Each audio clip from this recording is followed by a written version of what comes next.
Have you ever had the quiet but persistent feeling that you are a criminal, accused of a crime you cannot name, standing trial in a courtroom to which you are never summoned? It is the chilling and disorienting sensation of being fundamentally and perhaps incurably wrong, of moving through a world whose rules are arcane, whose logic is inscrutable, and whose judgment is both absolute and arbitrary. You follow the procedures, you fill out the forms, you do everything you are told to do, but the gnawing sense of guilt, of a vast and unnamed transgression, never leaves you.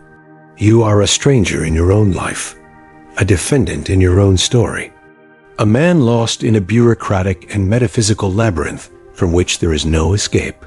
You have likely dismissed this feeling as a form of personal neurosis, a free-floating anxiety, a sign of your own individual brokenness. You believe that if you could just be better, more confident, more null, this feeling would disappear. But what if this feeling is not a distortion of reality, but a terrifyingly lucid perception of it? What if your personal anxiety is a mirror of a universal and deeply modern condition? What if we are all, in a very real sense, on trial? There was one writer in the history of the 20th century who did not just feel this, but who lived it, who breathed it, who spun it into a series of strange, nightmarish, and unforgettable literary masterpieces. His name was Franz Kafka, and his work is not a collection of surreal fantasies. It is a brutally realistic documentary of the modern soul. Kafka was not a philosopher in the academic sense. He was a cartographer of our deepest and most secret anxieties. And in his dark, and often quite darkly humorous, and ultimately profoundly compassionate work, he has left us a secret and powerful teaching that the feeling of being trapped, of being judged, of being fundamentally and incurably guilty is not a sign of your madness. It is a sign that you are, for the first time, beginning to see the true nature of the cage in which we have all been born. 1. The psychology of feeling trapped in a life you didn't choose. It is not the overt, dramatic feeling of being in a physical prison with iron bars and stone walls. It is a far more subtle, a far more insidious, and a far more terrifying form of entrapment. It is the feeling of being a cog in a vast and incomprehensible machine, a functionary in a bureaucracy whose rules you do not understand and whose purpose you cannot discern. You have a job, you have a home, you have a life. You have, by all external measures, made choices that have led you to this moment. And yet, you have the profound and unshakable feeling that your life is not your own, that you are a character in a story you did not write, a traveler on a path that was laid out for you long before you were born. You feel a profound and desperate longing for freedom, but you cannot even locate the bars of your own cage. You have likely been taught to see this as a personal problem, a midlife crisis, a failure of gratitude, a form of existential ennui. You have been told, by a culture that worships at the altar of individual choice and limitless potential, that you are the master of your own destiny, that you are free to be anything you want to be. And the yawning chasm between this beautiful and inspiring lie and your own lived experience of a quiet and desperate powerlessness is a source of profound and secret shame. You believe you are the only one who feels this way, that your entrapment is a sign of your own unique failure. But what if your feeling of being trapped is not a personal failure? What if it is, in fact, the most sane and rational response to the absurd and terrifying reality of our modern world? This is the great and chilling warning that lies at the very heart of the work of Franz Kafka. For Kafka, the feeling of being trapped in a life you didn't choose is not a neurosis. It is the fundamental and defining experience of modern existence. The brutal and uncomfortable truth is that you are not paranoid, you are trapped. And the genius of your prison is that it is a prison that is built not of stone walls, but of paperwork, of procedures, of a vast, impersonal, and soul-crushing system that has, with a kind of quiet and bureaucratic efficiency, erase the very possibility of a truly human and authentic life. To understand this, you must understand the world that Kafka saw with a terrifying and prophetic clarity. It is the world of his great, unfinished novels, The Castle and The Trial. It is a world that is governed not by human beings with clear intentions, good or evil, but by vast, faceless, and utterly incomprehensible bureaucracies. In this world, the individual is not a sovereign being with inherent rights and a unique destiny. They are a case file, a number, a set of data points to be processed by a machine whose workings are a complete and total mystery. You want to achieve a simple goal, to reach the castle, to understand the nature of the charges against you, and you are met with an endless and labyrinthine series of procedures, of officials, of contradictory and nonsensical rules. You are not met with a clear yes or a clear no. You are met with a perpetual and soul-crushing maybe, with a promise of a future resolution that is always and forever just out of reach. Your life becomes a process of waiting, of filling out forms, of trying to appease a series of low-level and utterly indifferent gatekeepers, none of whom have any real power, and none of whom can give you a straight answer. Your existence becomes a state of permanent and agonizing suspense. This is not just a metaphor for our relationship with a bloated and inefficient government.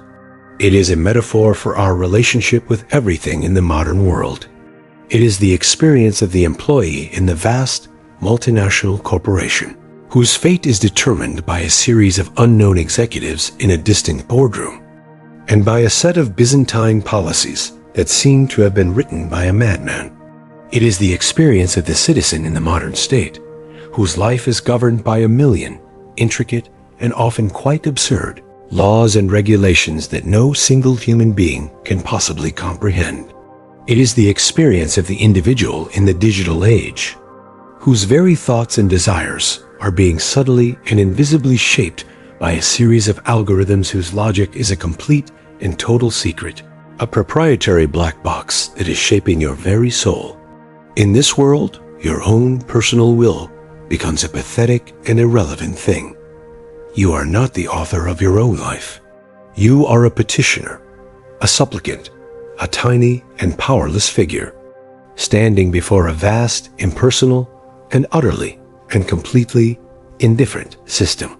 And the most terrifying part of this system is that there is no one to fight against. There is no single, identifiable tyrant to overthrow. The system has no center. It is a machine without a ghost, a castle without a king, a courtroom without a judge. It is a form of power that is everywhere, and therefore nowhere. It is a power that operates not through violence, but through a quiet, soul-crushing, and ultimately quite inescapable exhaustion. The feeling of being trapped, then, is not a psychological distortion. It is a lucid and accurate perception of this reality. It is the feeling of a soul that is slowly and systematically being suffocated by a vast and invisible machine. The anxiety, the apathy, the quiet and desperate sense of meaninglessness that haunts the modern mind, these are not the symptoms of a personal sickness. They are the symptoms of a soul that has been placed in a cage that it cannot see, a cage whose bars are not made of iron, but of the quiet and far more effective and deeply and profoundly soul-crushing material of pure, incomprehensible, and endless bureaucracy. 2. Why you sometimes feel like a stranger in your own body. You look in the mirror and the face that stares back at you feels like a mask, a strange and unfamiliar piece of flesh. You listen to the sound of your own voice, and it feels like it is coming from a stranger. You go through the motions of your own life, your job, your family, your relationships, and you feel like an actor, a puppet, a thing that is being moved by a set of invisible strings, a thing that has no real connection to the conscious, feeling, and deeply horrified you that is trapped somewhere inside, looking out through the eyes of this strange creature. You are a ghost in the machine of your own body, a prisoner in the flesh, an exile in your own skin. You have likely diagnosed this with the standard language of our psychological age. You are dissociated. You are depressed. You are suffering from imposter syndrome. You believe that this is a sickness, a malfunction, a problem to be solved. You believe that the goal is to somehow merge these two selves, to become one with the actor on the screen, to finally and completely inhabit your own life. But what if this is not a sickness? What if this feeling of alienation is not a sign of your brokenness, but a sign of a terrifyingly lucid and accurate perception of a deep and fundamental truth about the modern human condition? What if the feeling of being a stranger in your own body is not a sign that you are broken, but a sign that you have, for the first time, truly and completely, woken up to the monstrous reality of the role you have been forced to play? This is the radical and deeply unsettling insight that lies at the very heart of Franz Kafka's most famous and most terrifying work, The Metamorphosis. The story of Gregor Samsa, the traveling salesman who wakes up one morning to find himself transformed into a monstrous insect, is not a surreal fantasy. It is a brutally realistic documentary of the modern soul. The brutal and uncomfortable truth is that Gregor's transformation is not a strange and inexplicable event. It is a physical manifestation of a psychological reality that had been true all along. He did not become an insect. He simply woke up to the fact that he had always been one. And his story is a terrifying and ultimately quite compassionate mirror that reflects back to us the quiet and often quite secret and deeply and profoundly soul-crushing truth of our own unlived lives. To understand this, you must look at Gregor's life before the transformation. Who was he? He was not a human being. He was a function. He was a cog in a machine. His entire existence was dedicated to a single and ultimately quite meaningless task: to work a job he despised in order to pay off his parents' debt. He had no desires of his own, no passions, no authentic life. He was an it, not a thou. He was, in a very real and tragic sense, a form of vermin, an insect whose only purpose was to scurry about in the service of a system that was consuming him. His physical transformation into an insect is not a punishment. It is a moment of terrible and ultimately quite liberating truth. It is the moment when his external reality finally catches up with his internal reality. It is the moment when the mask of the good son and the responsible employee is ripped away, and the monstrous truth of his own humanized existence is made horrifyingly and undeniably manifest. And how does the world react to this sudden intrusion of the real? It reacts with horror, with disgust, with a desperate and ultimately quite cruel attempt to deny, to hide, and to ultimately eliminate this uncomfortable truth. His family, who once loved him for his utility, for his paycheck, are now repulsed by him. They do not see a suffering soul trapped in a monstrous body. They see a problem to be managed, a piece of filth to be swept under the rug. This is Kafka's great and terrible metaphor for the modern condition. We are all, in a very real sense, Gregor Samsa. We have all, in our own quiet and often quite unconscious way, allowed ourselves to be transformed into functions, into cogs in a vast and impersonal machine. We have sacrificed our own, authentic and often quite messy, humanity on the altar of productivity, of responsibility, of being a good and useful member of the system. We have all, in a very real sense, become insects. And the feeling of being a stranger in your own body, the feeling of dissociation, of unreality, is the feeling of the last, small, and terrified spark of your own human consciousness, looking out through the eyes of this monstrous and alien form. It is the feeling of the real you, the authentic you, the you that is a creature of passion, of dreams, of a wild and untamed spirit, realizing that it is trapped inside a body that goes to the office, that pays the bills, that makes the small talk, that performs all the functions of a normal life, but that is, in a very real sense, no longer alive. The path out of this horror is not to try to be a better insect, to be a more efficient and a more productive cog in the machine. The path, as Kafka's terrible and beautiful story suggests, is to have the immense and terrifying courage to embrace your own monstrous truth. It is to have the courage to stop performing the role of the person you are supposed to be, and to start, in whatever small and terrifying way you can, to live the life of the person you actually are. It is a path that will almost certainly lead to your rejection by the system, by the family that only ever loved you for your utility. But it is the only path that leads back to your own lost and long-forgotten humanity. 3. The psychology of people who feel guilty for no reason. You are going about your day. You have done nothing wrong. You have fulfilled all your obligations. And yet, you are ambushed by a profound and unshakable sense of having committed a terrible and unnamed transgression. It is a quiet, cold, and deeply corrosive feeling that seems to emanate not from any specific action, but from the very fact of your own existence. You feel, in a way that is utterly and completely irrational, that you are, in your very essence, guilty. You are a defendant, standing trial for a crime you cannot name, before a court you cannot see.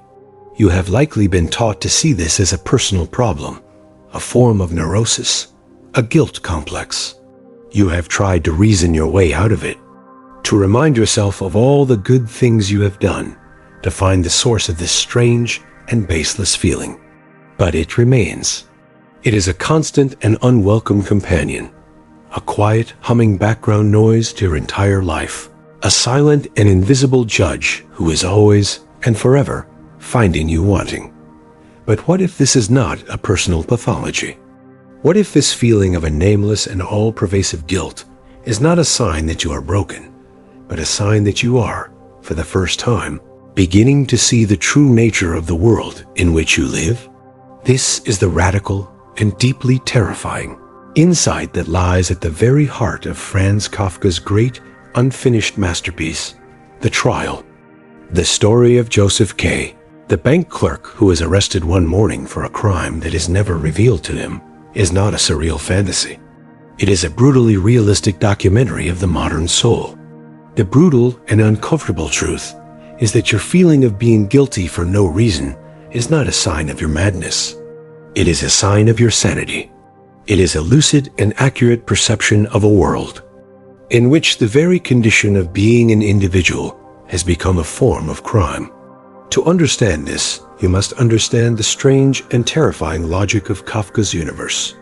It is a universe that is governed not by a clear and understandable law, but by a vast, impersonal, and utterly inscrutable system. This system is everywhere, and it is nowhere. It has its officials, its courts, its procedures. But no one, not even the officials themselves, seems to understand its ultimate purpose or its ultimate authority. It is a machine without a ghost, a religion without a god. And in this world, the concept of guilt and innocence, as you understand them, as states that are connected to a specific, concrete action, has been rendered completely and utterly meaningless. In the world of the trial, you are not guilty because you have done something wrong. You are guilty because you are. Your very existence, your unique and individual, and ultimately quite messy and uncontrollable self, is a transgression against the smooth, orderly, and perfectly rational functioning of the system. The arrest of Joseph K. is not a punishment for a crime. It is simply the moment when he becomes aware of a condition that has been true all along. He has been brought to the attention of the court, and once you have been brought to the attention of the court, your guilt is a foregone conclusion. The entire vast and labyrinthine apparatus of the law is not designed to determine your guilt or your innocence. It is designed to process your guilt. This is Kafka's great and terrible metaphor for the modern condition. We are all, in a very real sense, Joseph K. We are born into a world of vast and incomprehensible systems of bureaucratic states, of global corporations, of the intricate and often quite cruel social and cultural laws of our time. And we are all, on some deep and often unconscious level, aware that we are being judged by these systems. We are being measured, we are being ranked, we are being assessed, and we are all in some way, and at all times, being found wanting. The nameless guilt you feel is the feeling of this invisible and perpetual judgment. It is the anxiety of the person who knows, on some deep and instinctual level, that they are a case, a file in a drawer, a data point in a vast and indifferent algorithm. It is the feeling of being a sinner in a religion whose sacred texts you have never read and whose God you have never met. The path that Joseph K. takes is the path that most of us take. He tries to fight the system on its own terms. He tries to prove his innocence. He hires lawyers. He seeks out connections. He tries to understand the logic of the court, and in doing so, he becomes ever more deeply and more hopelessly enmeshed in it. The very act of his defense is a confirmation of his guilt. The only path to a kind of strange and terrible freedom, as Kafka's work so brilliantly and so tragically suggests, is not to try to win the trial. The only path is to refuse to be a defendant. It is the path of accepting the absurd and terrifying reality of your own baseless guilt, and to live your life not in a frantic and futile attempt to prove your innocence to a court that will never listen, but in a quiet and courageous, and ultimately quite heroic defiance of it. It is the art of learning to live as a convicted man, and to find in that very conviction a new and more honest, and ultimately more human form of freedom. 4. Why smart, sensitive people feel powerless in this world. Have you ever felt like your own sensitivity is a curse? You move through the world with a mind and a heart that are exquisitely attuned to the subtle, the nuanced, the unspoken. You feel the emotional weather of a room with the same visceral intensity that another person feels the heat of the sun. You see the cracks in the facade of the social world, the quiet desperation behind the confident smiles, the tragic and often quite absurd logic of the systems that are supposed to govern our lives. You are a person of deep and often painful perception, a finely tuned instrument in a world that is a chaotic, brutal, and deafeningly loud construction site. You have likely been taught to see this sensitivity as a form of weakness, a fragility to be overcome. You have been told to toughen up, to grow a thicker skin, to learn to not let things get to you. You have tried to build an armor around your own raw and exposed soul. But the armor is heavy, it is suffocating, and it does not work. You are still wounded by the casual cruelty of the world. You are still exhausted by its endless and often quite meaningless noise. And you are left with a quiet and deeply isolating sense of your own incurable and profound inadequacy. You feel like a creature that has been born without a shell in a world that is full of sharp and jagged edges. But what if your feeling of powerlessness is not a sign of your weakness, but a sign of your sanity? What if your fragile soul is not a liability, but is, in fact, a more honest and more accurate instrument for perceiving the true nature of reality? This is the radical and deeply compassionate insight that lies at the very heart of the strange and beautiful universe of Franz Kafka. For Kafka, the smart, sensitive person is not a neurotic. They are a tragic and heroic figure, a person who has been cursed with the ability to see the true and often quite monstrous nature of the systems in which we live. The brutal and uncomfortable truth is that you do not feel powerless because you are weak. You feel powerless because you are, for the first time, beginning to accurately perceive the immense and terrifying power of the cage. To understand this, you must once again return to the world of Kafka's great novels. It is a world that is run by vast, impersonal, and utterly and completely irrational systems. These systems, the court in the trial, the bureaucracy of the castle, are not just external organizations. They are a metaphor for the very logic of the modern world. It is a world that has been stripped of all its human qualities, of empathy, of nuance, of a connection to the individual soul, and has been replaced by a cold and ruthlessly efficient, and ultimately quite meaningless, logic of the machine. The normal person, the person who is not too smart, not too sensitive, is able to survive in this world precisely because they do not see it for what it is. Their consciousness is a blunt instrument. They can accept the absurdities. They can navigate the contradictions. They can perform the meaningless tasks without it causing them a profound and existential form of suffering. They have a kind of psychological armor that is made not of strength, but of a certain and quite useful form of blindness. Their power comes from their lack of perception. The smart, sensitive person does not have this luxury. Their consciousness is a razor-sharp scalpel, and with it, they are constantly and relentlessly dissecting the sick and dying body of the world. They see the lie behind the corporate mission statement. They see the fear behind the political bravado.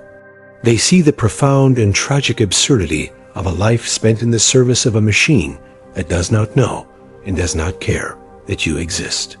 They see the hidden machinery of power, the invisible threads of control, the vast and impersonal forces that shape our lives without our consent.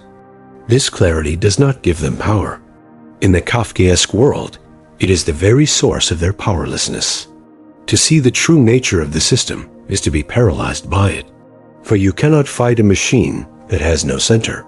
You cannot reason with a logic that is, in its very essence, insane. You cannot appeal to the humanity of a system that has none. The sensitive soul in this world is like a person with an exquisite and perfect sense of hearing who has been condemned to live their life inside a boiler room. The constant, grinding, and meaningless noise of the machine is not just an annoyance. It is a form of torture. It is a perpetual and soul-crushing assault on their very being. 5. Why life feels like an endless test you were never prepared for. The questions are written in a language you do not understand. The rules are obscure, and they seem to change without warning. Everyone else around you seems to be writing with a confident and furious energy, as if they have been given a different and far simpler test. But you are left in a state of a cold and deeply humiliating panic, a profound and unshakable sense of being fundamentally and incurably unprepared. You feel that your entire life is a performance, a test of your worth, and you have no idea what your lines are or what the judges are looking for. You have likely been taught to see this as a personal failing. You have been told that you need to be more prepared, more organized, more proactive. You have been made to feel that your confusion and your anxiety are a sign of your own individual inadequacy. You believe that there is a right way to live, a secret curriculum that everyone else has been taught, but that you, for some reason, have missed. You live in a state of constant, low-grade shame, convinced that you are perpetually on the verge of being exposed as a fraud. But what if this is a lie? A beautiful, a cruel, and a deeply and profoundly dishonest lie? What if the feeling of being in an endless and incomprehensible test is not a sign of your personal failure, but is, in fact, the most lucid and accurate perception of the true nature of modern existence? This is the radical, the terrifying, and the ultimately quite liberating insight of the great writer Franz Kafka. For Kafka, the world is not a rational and orderly place, governed by clear and understandable laws. It is a nightmare, and the logic of this nightmare is the logic of an endless and unwinnable test. To understand this, you must once again enter the strange and terrifying universe of Kafka's great novels, The Trial and The Castle. These are not just stories. They are a perfect and brutally accurate map of the modern soul's predicament. The protagonists of these novels, Joseph K. and K., are not heroes in the conventional sense. They are test takers. They are men who have been placed in a situation where they are being judged by a vast and utterly inscrutable authority, the court, the castle, and they spend their entire existence in a frantic and ultimately quite futile Attempt to understand the rules of the test and to pass it. The genius of Kafka's nightmare logic is in its perfect and devastating portrayal of the nature of this test. The first rule of the test is that the charges are never revealed. Joseph K. is arrested, but he is never told what he has done wrong. He is guilty, but his crime is a mystery. This is the very essence of the modern anxiety. We live with a profound and free-floating sense of guilt, a feeling of being not good enough, but we can never quite put our finger on what it is that we are supposed to be doing better. The test is a moral one, but the moral code is a secret. The second rule of the test is that the rules are always changing and are filled with contradictions. The moment that K, the land surveyor, thinks he has understood the correct procedure for communicating with the castle, he is told by a different official that the rules have been changed, that his efforts have been in vain, that he must start all over again with a new and equally nonsensical set of procedures. This is the experience of living in a world of a constant and bewildering flux. A world where the goalposts are always moving, where the strategies that led to success yesterday are the very strategies that lead to failure today. It is a test that is designed to be impossible to study for. The third and most terrifying rule of the test is that there is no one in charge. K can never reach the true and ultimate authority in the castle. Joseph K can never meet the highest judge. They are only ever able to speak to a series of low-level, and often quite idiotic, and deeply and profoundly contradictory officials, none of whom seem to have any real power or any real understanding of the system they are serving. This is Kafka's great and terrible metaphor for the nature of modern power. It is a power that is faceless, that is centerless, that is a vast and impersonal machine. There is no one to appeal to. There is no one to reason with. There is no one to hold accountable. The test is being administered by a ghost. This is the nightmare in which we are all living. Our lives have become an endless series of tests for which we were never prepared. The job interview, the performance review, the mortgage application, the social media profile, these are all tests. They are all moments in which we are being measured. We are being judged by a vast, impersonal, and ultimately quite indifferent system. And we are all, on some deep and often quite secret level, aware that we are failing. The path that Kafka's protagonists take is the path that most of us take. They try to hack the test. They try to find the loophole, the shortcut, the right person to bribe. They exhaust themselves in a frantic and ultimately quite pathetic attempt to outsmart a system that is, in its very nature, infinitely more complex and infinitely more absurd than they can possibly imagine. The only way to achieve a kind of strange and terrible freedom, as Kafka's work so brilliantly and so tragically suggests, is not to try to pass the test. The only way is to refuse to take it.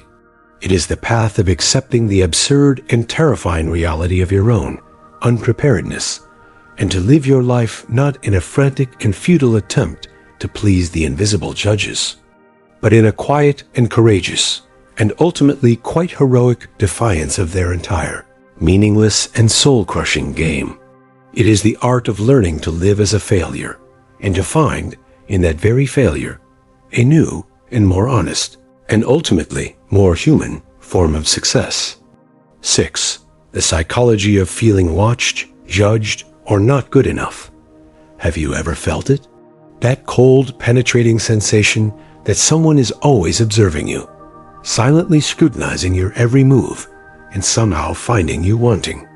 Perhaps it begins in childhood, in the faint and unspoken disapproval of a parent, the sideways glance of a teacher, the whispered comparisons to others. Or perhaps it arrives later, in the workplace, in the quiet corridors of social media, in the subtle hierarchies of status and achievement. It is a feeling both intimate and universal, the conviction, sometimes subconscious, that you are being measured, evaluated, and found insufficient. You feel the invisible gaze, not necessarily because anyone is actively watching, but because your mind has internalized the audience, the judge, the critical other. And you react endlessly to a world that exists more vividly inside your imagination than outside of it. This is the domain of anxiety, as Franz Kafka so hauntingly explored. Kafka did not depict monsters in the streets or gods in the sky. He depicted the monsters in the mind, the mechanisms by which ordinary life becomes a stage of constant, unbearable surveillance. The anxiety he portrayed is a subtle, corrosive force. It is not loud, not eruptive. It is quiet, invisible, and relentless. It convinces us that our every action is being scrutinized, our every word weighed, our every failure recorded. And it convinces us that no matter what we do, we will fall short. It is not merely fear of consequences. It is fear of being found fundamentally, existentially inadequate. To understand this, we must return to the psychology that underpins Kafka's insight. The sense of being judged begins with internalized authority. We do not fear the gaze of strangers. We fear the internalized, omnipresent voices of expectation. The parent who demanded perfection, the teacher who graded not just the paper, but the student's worth, the society that measures success with a cold and merciless yardstick, all become internalized arbiters. These voices, though invisible and often forgotten, persist as a quiet but powerful tyranny over the self. And it is this internalized tyranny that produces the characteristic Kafkaesque anxiety, the sense that no action, no decision, no expression of self will ever be adequate. The terrible irony and the core of this psychological truth is that the observer is often a mirror of the self. The judgment that we fear is not always external. It is often our own. We are constantly comparing ourselves to imagined standards, to ideals that are unreachable, to a perfection that exists only in the abstract. The gaze of the world is projected inward, and we become our own most unforgiving critic. Every stumble becomes evidence of inadequacy, every hesitation proof of failure. The workplace evaluation, the casual remark, the unnoticed accomplishment, all are interpreted through the lens of this inner tribunal. And the result is a ceaseless, exhausting performance. A life lived under the unrelenting weight of invisible judgment. Kafka's characters Joseph K., Gregor Samsa K., and countless others illustrate this internalized scrutiny with stark, almost surgical precision. Gregor Samsa awakens to find himself transformed, and yet his first thought is not horror at the metamorphosis itself, but fear of how his family will perceive him. His entire identity is predicated on fulfilling their expectations, and even in the face of incomprehensible change, he cannot release himself from the invisible chains of judgment. The tragedy, the brilliance, and the horror of Kafka's insight is that the anxiety of being watched is inseparable from the anxiety of being inadequate, and that the fear of judgment is inseparable from the fear of oneself. The effects of this anxiety are pervasive, subtle, and devastating. Those who feel constantly observed often retreat into patterns of hypervigilance. Every word is calculated, every gesture scrutinized, every choice weighed against a silent, omnipresent audience. Spontaneity disappears. Playfulness is replaced by strategic calculation. Authenticity is sacrificed at the altar of acceptability. And yet, paradoxically, the anxiety cannot be fully relieved by meeting the perceived standards. No achievement, no approval, no external validation can silence the inner observer.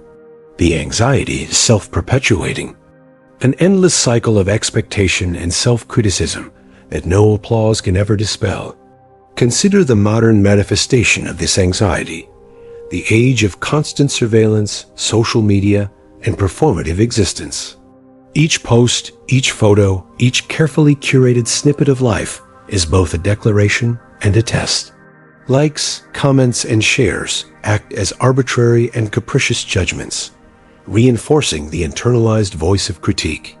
We measure ourselves not just against our immediate peers, but against an impossible, idealized, and algorithmically amplified image of others. And in doing so, we perpetuate the Kafkaesque dynamic.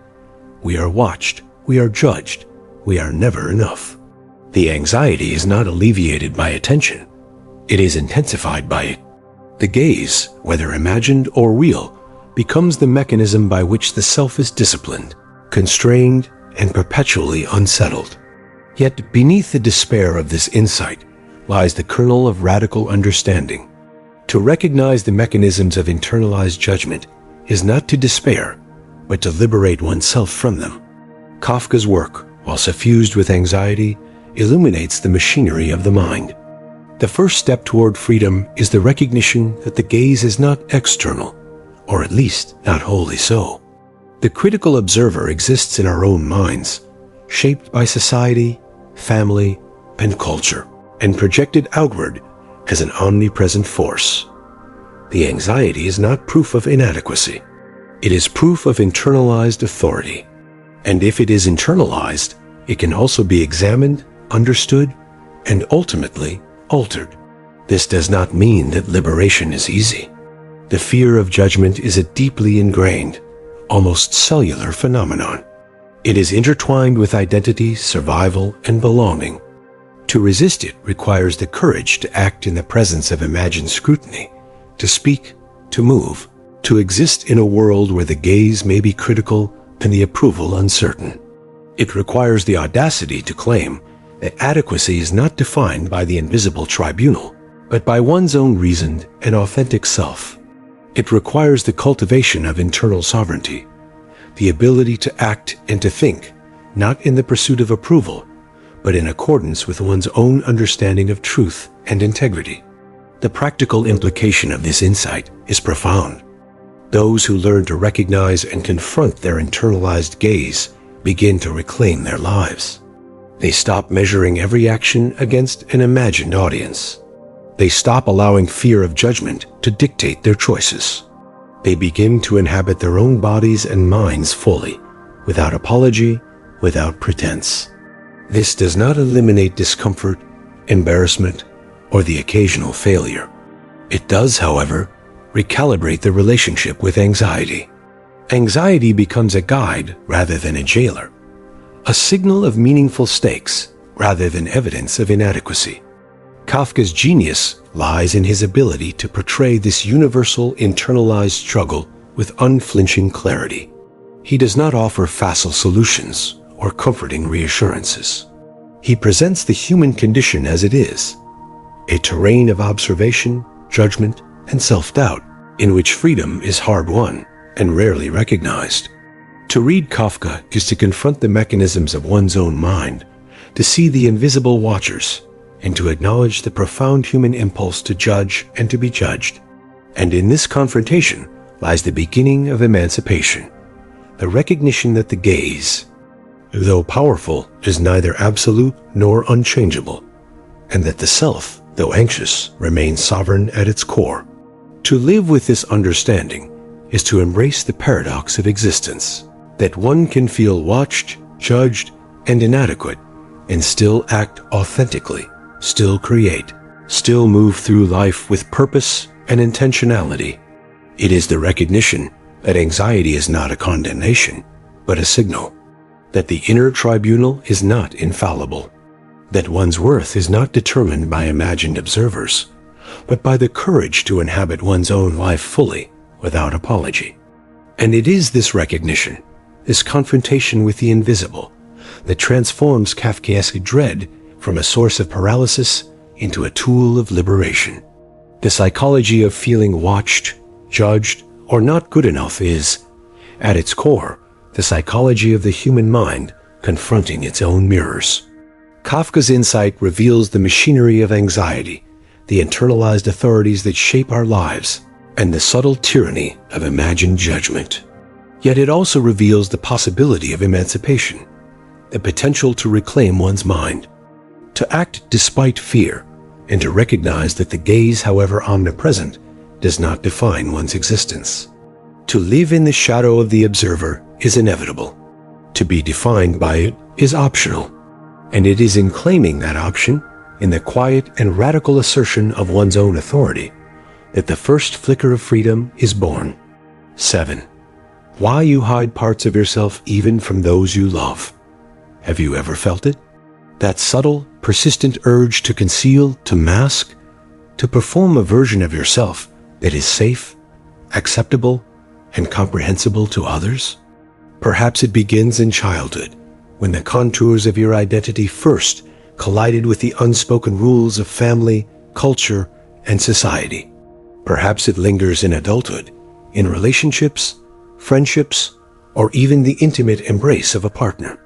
There is a part of you, a private, complex, and sometimes contradictory part that refuses to be revealed. And yet, paradoxically, it longs to be seen. This is the essential tension of human intimacy, the simultaneous desire for connection and the fear of exposure. Kafka, in his novels and letters, understood this tension with a clarity that is both terrifying and illuminating.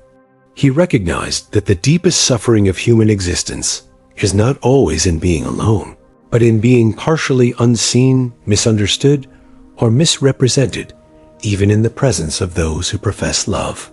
The psychology of this concealment is layered, subtle, and often unconscious. To hide parts of oneself is not merely a defensive act. It is a negotiation with vulnerability. To be truly known is to be exposed, and exposure carries risk. It carries the risk of rejection, judgment, or disappointment. It carries the risk that the very people we trust to love us may fail to recognize or accept the parts of us that are most authentic, most unpolished, and most complex. In hiding, we seek protection, but we also create distance, a quiet barrier that keeps others from seeing the full reality of our existence. Kafka's work repeatedly demonstrates that the self is never fully transparent to others. That intimacy is inevitably mediated by interpretation, imagination, and projection. Consider the character of Gregor Samsa in The Metamorphosis. His transformation into an insect is not merely physical.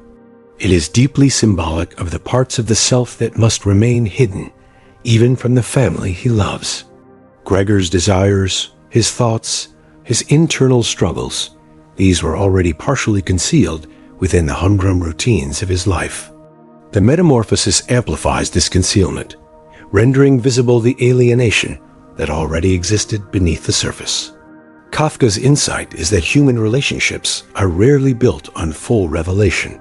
They are constructed on fragments, approximations, and the careful management of what can and cannot be revealed. At the core of this concealment is fear of judgment, fear of misunderstanding, fear of loss. We fear that revealing the unfiltered self will erode the love we receive, or that it will confront others with a truth they are unwilling or unable to accept. And so we cultivate versions of ourselves, the agreeable partner, a competent employee, the loyal friend. These versions are real, but they are not complete. They are curated selves, masks that allow us to navigate the social world without triggering catastrophic rejection. Kafka's genius lies in his ability to portray the profound tension between these masks and the hidden self, a tension that is both tragic and profoundly human. Yet the act of hiding is not purely defensive. It is also creative. In order to conceal, we must imagine the gaze of the other, anticipate their reactions, and construct a self that satisfies social, emotional, or relational imperatives. This construction requires intelligence, empathy, and subtlety. The self becomes a dynamic and performative project, constantly adapting to the expectations of others. And yet, this very act of performance deepens the sense of inner isolation. The more carefully one constructs the external self, the more distant one becomes from the internal self, until authenticity itself feels like a distant and inaccessible ideal. The consequences of concealing parts of oneself are both internal and relational. Internally, the act of suppression creates tension, anxiety, and a persistent sense of incompleteness. We experience the self as fragmented, divided between the persona we show and the inner reality we guard. This fragmentation is exhausting. It consumes emotional and cognitive energy as we navigate the constant balancing act between revelation and concealment. Relationally, concealment creates barriers to genuine intimacy. The people we love may sense the distance, feel the opacity, and respond with their own confusion or frustration. Misunderstandings multiply. Emotional bonds, while present, are often shallow, fragile, or provisional. In the contemporary world, this dynamic is amplified by the pervasive culture of comparison, social media, and performative connection. The very mechanisms that allow us to communicate instantly and widely also magnify the pressures to perform, to present a curated self, to hide perceived weaknesses, fears, or contradictions. Every interaction becomes a negotiation of appearance. Every post a statement of identity, every like a measure of acceptance. Kafka's insight resonates profoundly in this context. The more visible we are, the more compelled we feel to hide, and the more hidden parts of ourselves accumulate within, forming complex labyrinths of secrecy, shame, and longing. And yet, the paradox is unavoidable. The parts we hide are often the parts that most long to be seen. The hidden self contains our passions, our contradictions, our impulses, our fears, and our truths. It is the locus of creativity, insight, and emotional depth. By concealing it, we protect it, but we also deny it expression, preventing ourselves from fully participating in the relational and creative dimensions of life. The challenge, Kafka suggests, is not to eliminate concealment entirely. This is impossible, but to navigate it consciously, to discern when exposure is safe and transformative, and when concealment is necessary for self-preservation. Psychologically, this involves cultivating what modern research calls self-compassion and authentic vulnerability. Self-compassion allows us to accept the hidden parts of ourselves without judgment, recognizing that imperfection, contradiction, and complexity are intrinsic to the human condition. Authentic vulnerability involves judiciously revealing these parts to those who are capable of receiving them with empathy and understanding, creating spaces of genuine connection that are rare but profoundly transformative. Kafka's work anticipates this dynamic. He shows the suffering caused by concealment, the yearning for recognition, and the difficulty of discerning whom and how to trust with the truth of one's inner life. The ethical dimension of hiding is also crucial. When we hide from others, we must consider both the self and the other. Concealment can protect, but it can also mislead, obscure, or distort relationships. Kafka understood the tension between survival and transparency. In many of his narratives, characters suffer not solely because they are hidden, but because their hidden selves interact with a world that demands understanding, compliance, and visibility. The ethical navigation of concealment is thus a form of moral reasoning, deciding what, how, and when to reveal in order to preserve dignity, integrity, and relational trust. Ultimately, the psychology of hiding parts of oneself is inseparable from the psychology of human fear, love, and identity. We hide because to be fully known is to risk destruction, and yet we long to be fully known because to be fully known is to be human. Kafka's genius is to illuminate this tension without simplification or moralization. He presents human beings as fragile, complex, and perpetually negotiating the boundaries between exposure and concealment, between intimacy and isolation, between the self we imagine and the self we reveal. To live consciously with this insight is to accept both the necessity and the cost of concealment. It is to recognize that intimacy is inherently partial, and that authenticity is not an absolute state, but a dynamic practice. It is to cultivate discernment in revealing, courage in vulnerability, and compassion toward one's own hidden self. And it is, paradoxically, in the conscious management of concealment that the deepest connections, the richest creative expressions, and the truest forms of self-understanding can emerge. Kafka's exploration of this psychology is not comforting, nor is it prescriptive in the simplistic sense. It is, however, clarifying. He reminds us that human beings are neither fully transparent nor fully opaque, that relationships are negotiations of revelation and concealment, and that the hidden parts of ourselves are both our most precious and our most perilous assets. To understand why we hide is to confront the mechanisms of fear, love, and judgment that shape our lives, and to begin the slow, careful work of learning when and how to let our hidden selves emerge. In the end, to hide and to reveal are not mutually exclusive. They are intertwined practices, dialectical movements that define the texture of human experience. Kafka's insight into the fear of being truly seen teaches us that concealment is not simply a failure, but a survival strategy, a negotiation with vulnerability, and a precondition for deeper, more intentional forms of intimacy. And to recognize this is to begin the profound work of living more fully, more authentically, and more courageously within the delicate interplay of visibility, secrecy, and love. 8. The psychology of people who carry quiet, invisible pain.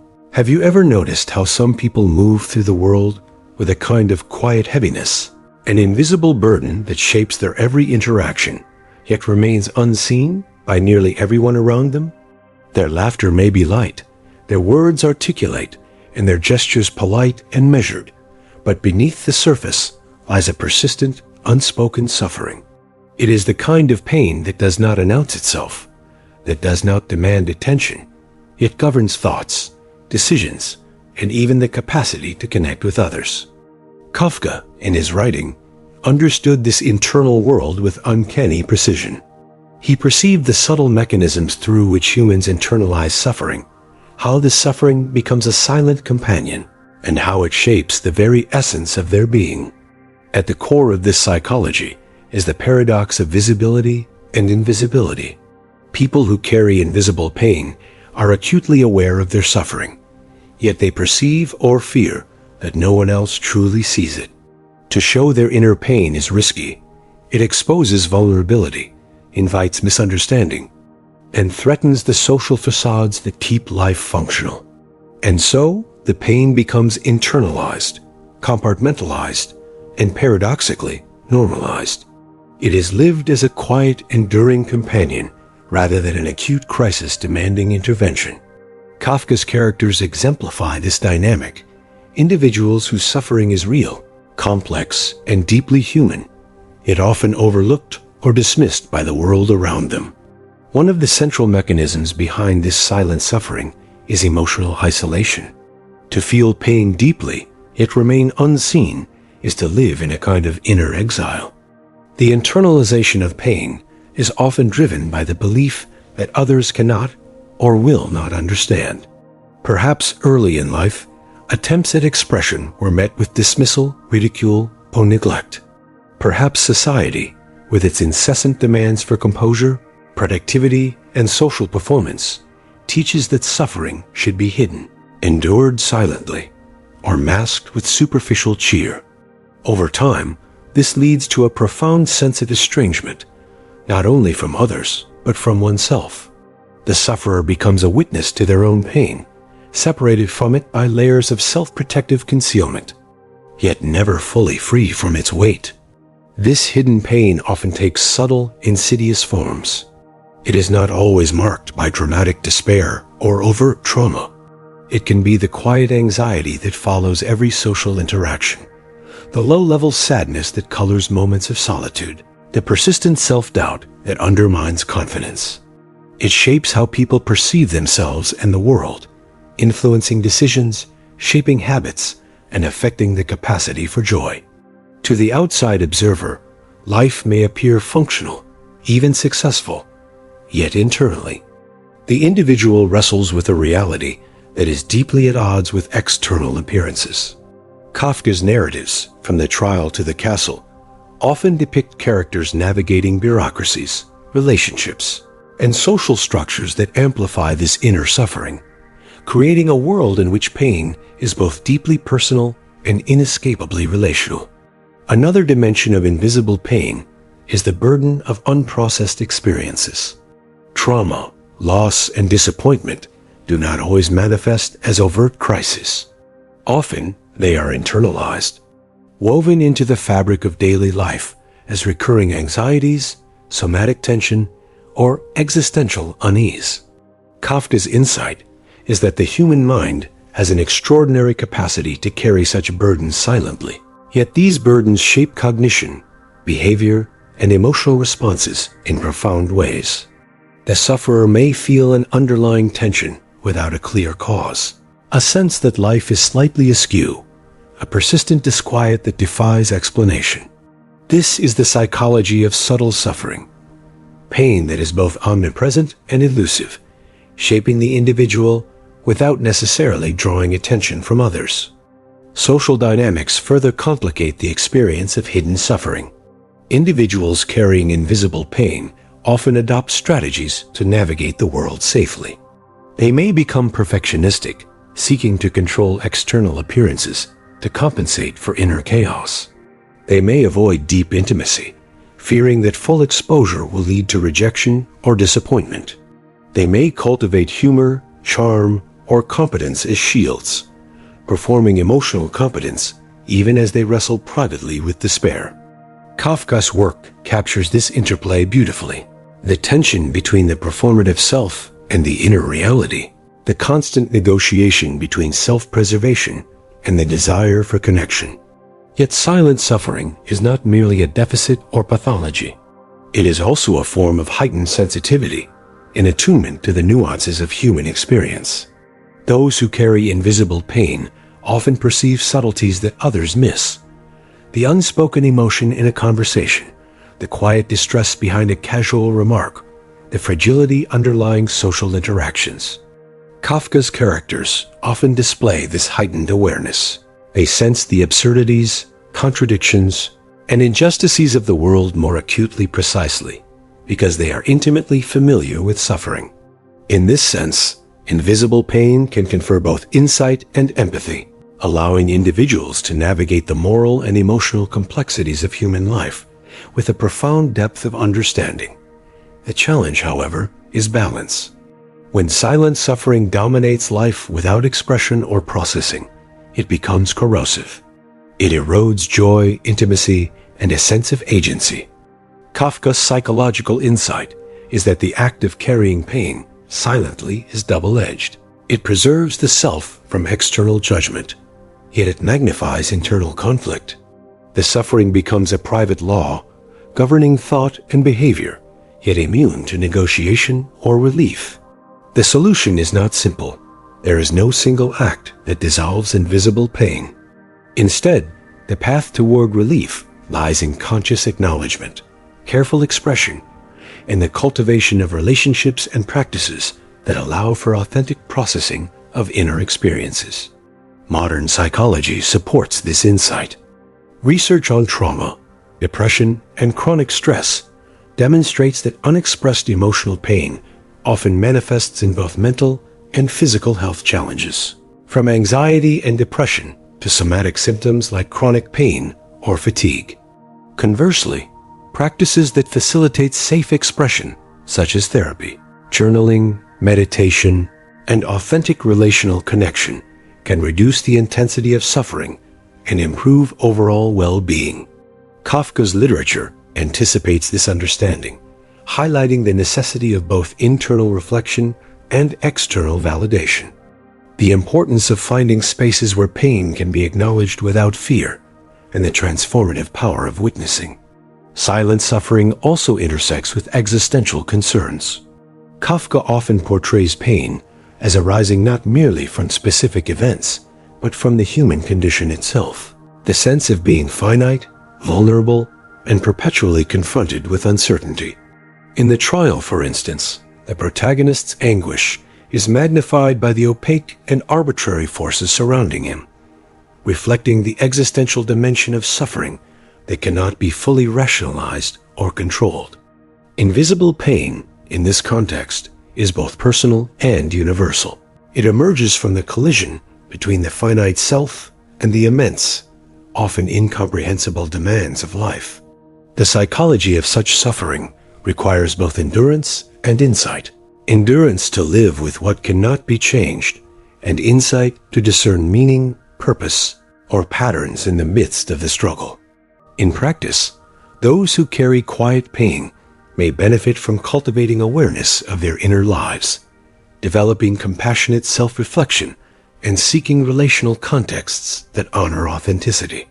They may also recognize the paradox that suffering itself can become a source of creativity, empathy, and philosophical insight. Kafka himself, in translating his suffering into art, demonstrated this principle.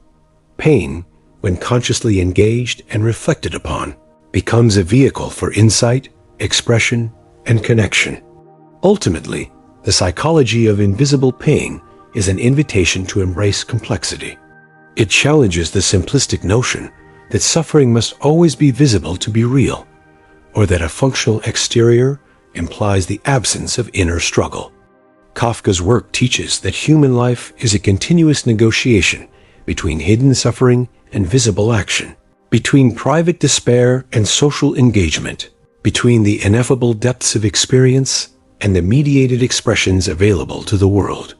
To live with this understanding is to approach life with both humility and empathy. Humility in recognizing the hidden struggles of oneself and others, and empathy in responding to those struggles with patience, care, and authenticity.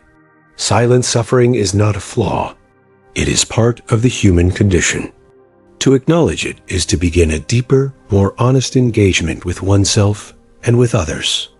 Kafka reminds us that the weight of invisible pain is shared by many, yet rarely spoken of, and that in confronting it through reflection, expression, and selective revelation, we can transform isolation into understanding, quiet despair into creative insight, and invisible burdens into sources of profound human connection.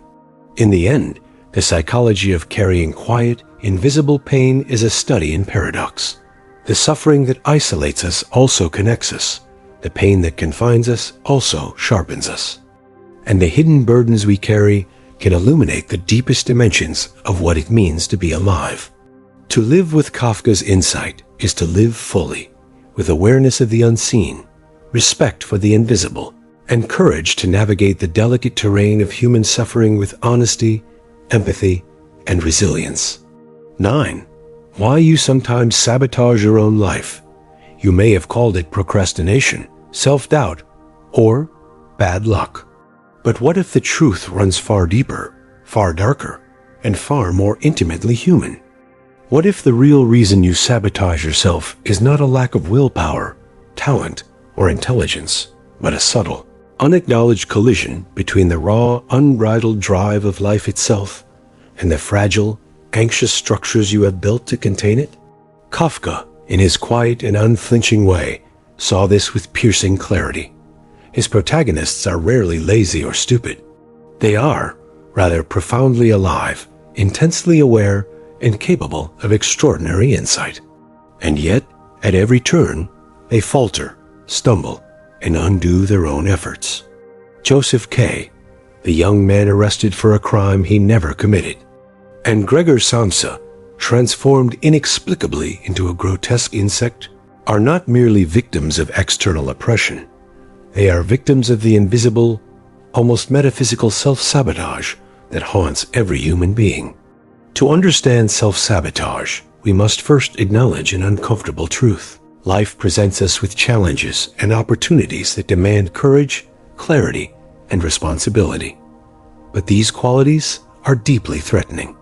To take decisive action is to confront the unknown, to expose oneself to potential failure, criticism, and the unrelenting randomness of existence. Kafka understood that the human psyche instinctively recoils from this confrontation, not out of weakness, but out of a profound survival instinct. Consider the paradox. You may desire growth, success, or intimacy, yet the very act of pursuing it threatens your existing equilibrium. Your mind has constructed intricate walls to protect you from pain, shame, and uncertainty. These walls, your habits, your fears, your routines, are simultaneously prisons and lifelines. They offer the comfort of predictability and the illusion of control. But every time you push against them, attempting to break free, the walls resist. And often, you push against them not just externally, but within yourself, consciously or unconsciously undermining your own progress. Why do we do this? One reason lies in what Kafka might call the bureaucracy of the soul. Our minds are governed by rules, many of which we inherit from childhood, society, or the expectations of those around us. These rules dictate what we should do, who we should be, and how we are supposed to feel. They are not rational laws. They are arbitrary, often contradictory, and deeply internalized. When life presents us with a path that challenges these rules, the very act of pursuing it triggers anxiety, guilt, and resistance. In essence, we sabotage ourselves because doing otherwise would make us strangers to our own internal authority. Another, even more insidious factor is the subtle power of identity. We often define ourselves by our limitations. Perhaps you see yourself as the cautious one, the overthinker, the person who never quite succeeds. This identity is familiar, comforting, and deeply ingrained.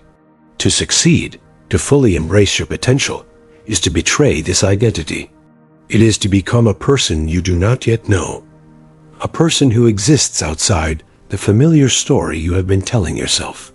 Kafka's characters, trapped in absurd and incomprehensible circumstances, are mirrors of this phenomenon. They long for freedom, for understanding, and for action, but their own sense of self becomes a cage. Fear, too, is a master manipulator.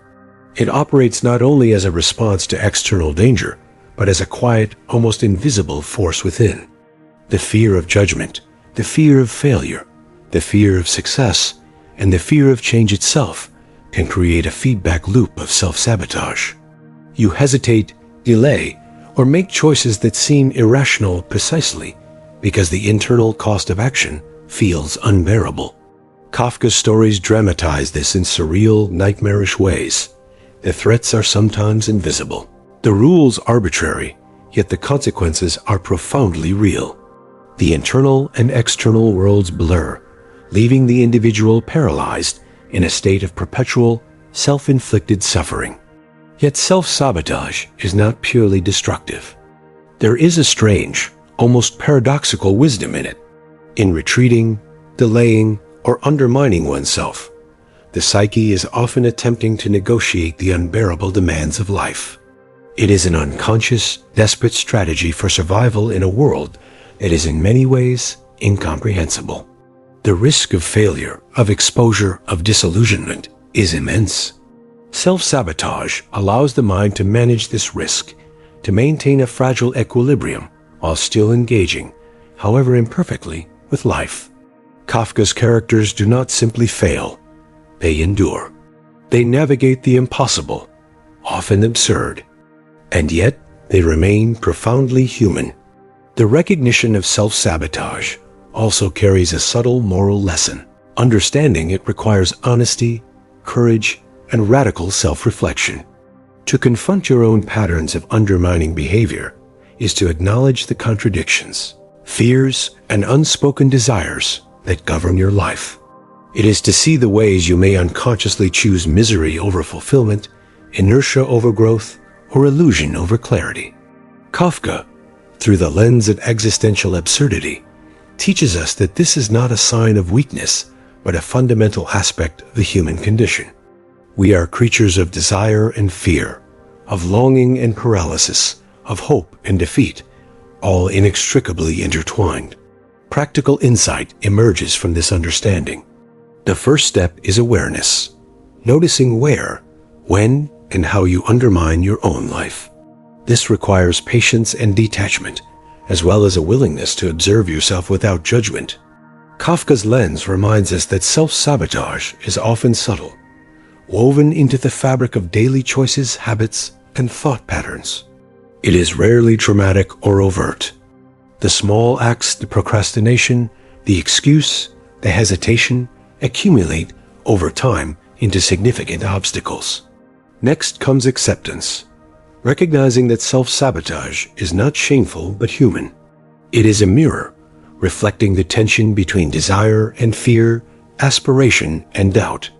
By accepting it, you reduce the internal conflict and the hidden energy spent on guilt or self-criticism, freeing attention and effort for conscious action. Finally, there is the labor of transformation. Awareness and acceptance alone are not enough. Kafka's work suggests that the only path forward is engagement, actively, consciously choosing to confront fear, to step into uncertainty, to challenge the invisible rules that govern your life. This does not guarantee success, nor does it erase the potential for failure, but it shifts the locus of power back into your hands. You are no longer purely a victim of circumstance, identity, or habit. You are a participant in the creation of your own life, however imperfectly. Self-sabotage, then, is both a shadow and a guide. It is a signal of where your internal conflicts lie, where fear and desire collide, and where freedom has yet to be claimed. Kafka's insight into the human condition reveals that we are often our own most formidable obstacles, not because we are weak, but because life itself demands more than our comfort, more than our certainty, and more than our habitual understanding of who we are. To navigate this terrain is to engage in the quiet, painful, and ultimately transformative work of knowing oneself. In the end, self-sabotage is not simply a flaw to be eradicated. It is a fundamental expression of human complexity. It reflects the tensions that define existence, the pull between safety and risk, between the known and the unknown, between the small self and the vast potential within. Kafka's vision reminds us that failure is not the opposite of growth, but often a necessary companion to it. By confronting, understanding, and gradually transforming our self-sabotaging impulses, we step into a life that is more fully lived, more deeply felt, and more authentically our own. The dark truth of Kafka's psychology is this: the obstacles we encounter in life are often not outside us, but within. And yet, the path through them is not despair, but understanding. By seeing our sabotage for what it truly is, a reflection of our fears, desires, and unresolved inner conflicts, we begin the slow, deliberate work of reclaiming our lives. We learn that to act consciously, to persist, and to create in the face of uncertainty is the most radical and profound assertion of our own humanity. In this way, self-sabotage becomes not merely a curse, but also a teacher. It exposes the hidden architecture of our minds, the subtle rules we live by, and the fears we must confront. It challenges us to move beyond the narrow confines of habit, expectation, and safety toward a life of conscious action and measured courage. Kafka's work offers no easy answers, no comfortable resolutions, but it offers something infinitely more valuable: clarity, depth, and the courage to face the shadows within ourselves, and through them, to finally begin building a life that is genuinely our own. 10. The haunted feeling that something is wrong. Even if you can't name it, it is a feeling without a name, a dread without a cause, a shadow that lingers just beyond the edge of perception. You try to rationalize it, to pin it on fatigue, stress, or circumstance, but it persists, gnawing at the edges of your consciousness, refusing to be dismissed. This is not mere worry, nor the kind of anxiety that arises from identifiable threats. It is something more profound, more existential, and more intimately human. Kafka, with his uncanny insight into the human psyche, gives this feeling a voice. In his work, the world is often recognizable yet subtly wrong, familiar yet suffused with absurdity.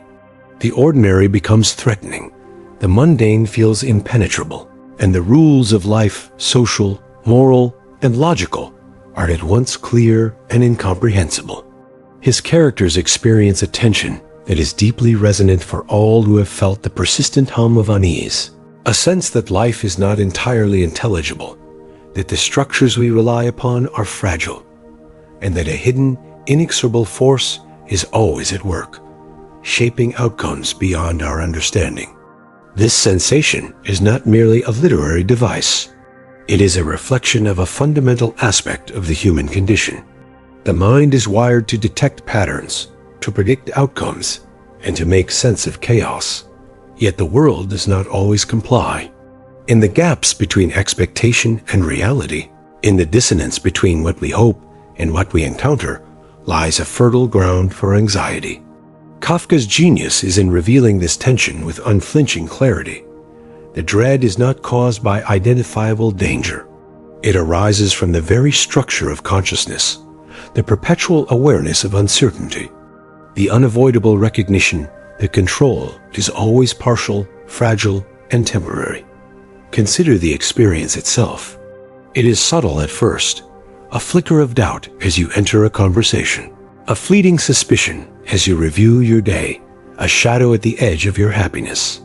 Over time, these small disquieting moments accumulate, forming a persistent undercurrent of tension. You may find yourself questioning decisions that once seemed simple, doubting relationships that once felt secure, or sensing threats that others cannot perceive. It is an unease that refuses to be neatly labeled, because it is not a problem to be solved. It is the mirror of existence itself, the reflection of life's irreducible complexity. One reason this feeling is so unsettling is that it exists in the liminal space between thought and sensation, between logic and intuition. You know rationally that your life is ordinary, your choices reasonable, your circumstances stable. And yet, your body and mind respond differently. The chest tightens, the stomach knots, the thoughts spiral. Kafka captures this tension as the interplay between the visible and the invisible, the known and the unknowable. His characters navigate a world where every certainty is fragile, every rule provisional, and every step forward feels like walking on a tightrope stretched over a bottomless chasm. This type of anxiety is often invisible to others because it has no clear cause, no external manifestation. It is a private internal experience, intimately tied to consciousness itself, and yet it can shape every aspect of life, the way you interact with others, the decisions you make, the risks you avoid, the joys you fail to embrace. It is an invisible architecture that frames perception, guiding attention, shaping mood, and coloring reality with subtle shades of unease. To live fully with this awareness requires courage, patience, and a willingness to engage with the unknown in a way that is both deliberate and compassionate. Kafka's work suggests that the haunted feeling is not simply a pathology to be corrected. It is a profound signal, a reminder that life is neither fully predictable nor fully comprehensible. The world, in its vast complexity, cannot be reduced to formula, rule, or expectation. Anxiety in this sense is not a flaw, but a kind of wisdom recognition of uncertainty, a heightened sensitivity to the gaps between appearance and reality, a perceptual attunement to the subtle, often hidden, currents that shape existence. To navigate this state, one must cultivate a dual awareness, the ability to acknowledge the unease without being consumed by it, and the capacity to act despite it. This is not a matter of overcoming anxiety in a simplistic sense, nor of forcing oneself into false optimism. It is the careful, patient work of observing the mind, understanding the roots of apprehension, and gradually learning to inhabit the world with full attention, even when it feels strange or threatening. Kafka's insight is that the haunting is inseparable from life itself. To deny it is to deny the complexity, richness, and depth of experience. There is also a subtle ethical dimension in this awareness. Recognizing that the feeling of something being wrong is often not about the world, but about our perception of it opens the door to empathy. If life is inherently fraught with invisible tensions, then the unease we feel is not unique to us. It is a shared human experience. Others, too, navigate invisible labyrinths of uncertainty, doubt, and existential tension. By acknowledging our own haunted consciousness, we cultivate patience, compassion, and connection, a recognition that each person carries unseen weight, and that life's mysteries are not ours alone to bear. Finally, There is a creative and transformative potential in the haunted feeling. Kafka himself demonstrates that the sense of pervasive unease can become a lens through which the world is seen more vividly, more truthfully, more deeply. It sensitizes the mind, sharpens perception, and opens imaginative possibilities that are inaccessible to those who inhabit only certainty and superficial comfort. The artist, the thinker, the philosopher, each draws from this tension, translating existential unease into insight, narrative, and meaning. The haunting is not simply a shadow. It is also a source of illumination. To live with the haunted feeling, then, is to live fully. It is to accept that life will never be fully under control, that certainty is always provisional, and that hidden currents shape existence in ways both subtle and profound. It is to embrace the strange, sometimes terrifying beauty of awareness itself, and to navigate the world with courage, curiosity, and integrity. Kafka's legacy, in this respect, is a profound and enduring gift. He teaches that anxiety, when recognized and engaged with, is not merely a curse, but a guide, a quiet, insistent signal pointing toward the depth, complexity, and ultimate richness of the human condition. In this light, the haunted feeling ceases to be an enemy. It becomes a companion on the journey of life, a subtle, shadowed guide reminding us that clarity, insight, and wisdom are born not from the elimination of doubt, but from the careful, conscious, and courageous engagement with it. Kafka's vision assures us that, though we may never fully name or conquer the unease, it is precisely in the confrontation with this unknown and unnameable that the profoundest truths of existence are revealed and the deepest forms of human courage are cultivated. In conclusion, as we step back from these 10 reflections, a pattern emerges. Kafka's insights are not just literary curiosities. They are mirrors held up to the deepest corners of the human psyche.